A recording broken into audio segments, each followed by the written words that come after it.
দীর্ঘ 15.5 বছরের যে সংগ্রাম চালিয়েছিল, যে সংগ্রামে বহু মানুষ গুম হয়ে যায়, বিচার বহির্ভূত নির্যাতন এবং হত্যাকাণ্ডের শিকার হয়, অনেক আয়নাঘর তৈরি করা হয়েছিল।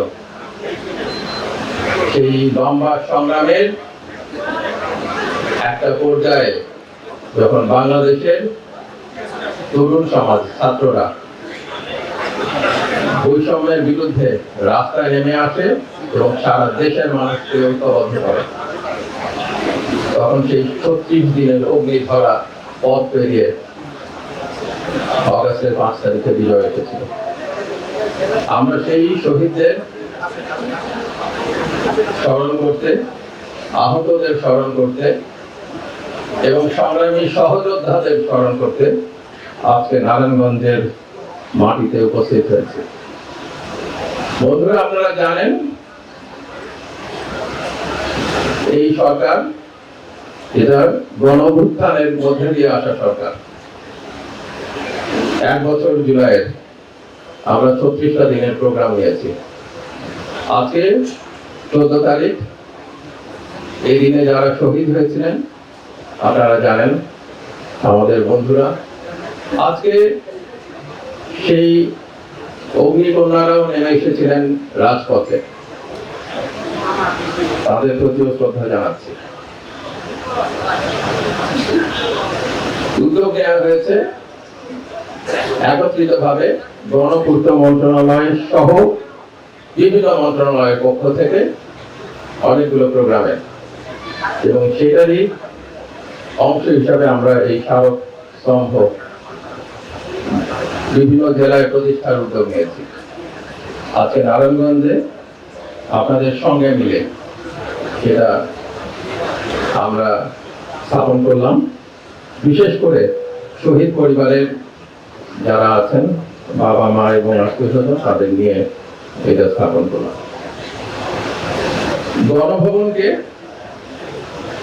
একটা জাদুঘর, এই কাশিবাদ বিরোধী জাদুঘর হিসেবে গড়ে তোলার জন্য কাজ চলছে। আমরা আশা করব 5ই অগাস্ট এটা যতটুকু আমরা সম্পন্ন করতে পারি, তারপর একটা উদ্বোধনীতে যাব। ওইটা হচ্ছে স্বৈরাচারের ঠিকানা।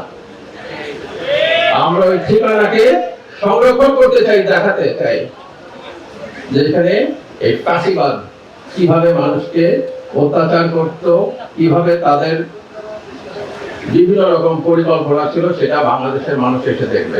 সেটার কাজ চলছে।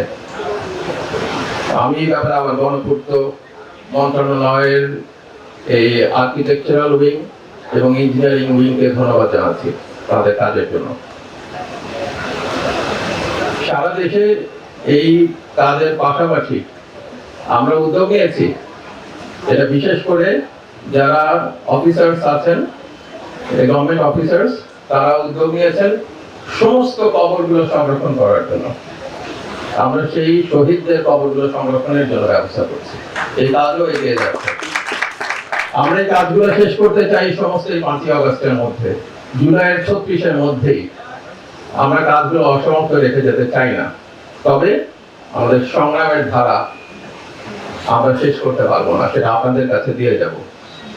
আপনারা এটা এগিয়ে নিয়ে যাবেন। আপনারা অগ্নি যুগের সন্তান। আগুন হাতে নিয়ে ঢাকার রাস্তায় নেমেছিলেন, সারা দেশে নেমেছিলেন, নারায়ণগঞ্জে নেমেছিলেন। সেই আগুন হাতে নিয়ে দেশকে এগিয়ে নিয়ে যেতে হবে। বাংলাদেশে যেন কখনো কোনো আধিপত্যবাদী শক্তি চোখ রাঙাতে না পারে, বাংলাদেশে যেন কখনো কাশিবাদ আসতে না পারে, এবং যদি আসার চেষ্টাও করা হয় সেটাকে দমন করা হবে।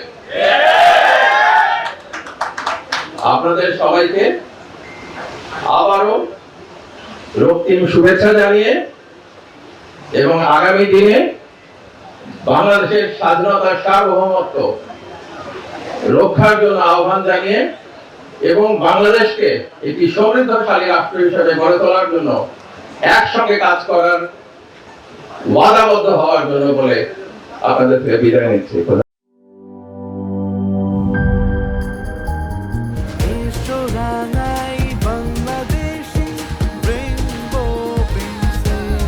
রেইনবো পেইন্টস, ছড়াও জীবনের রং।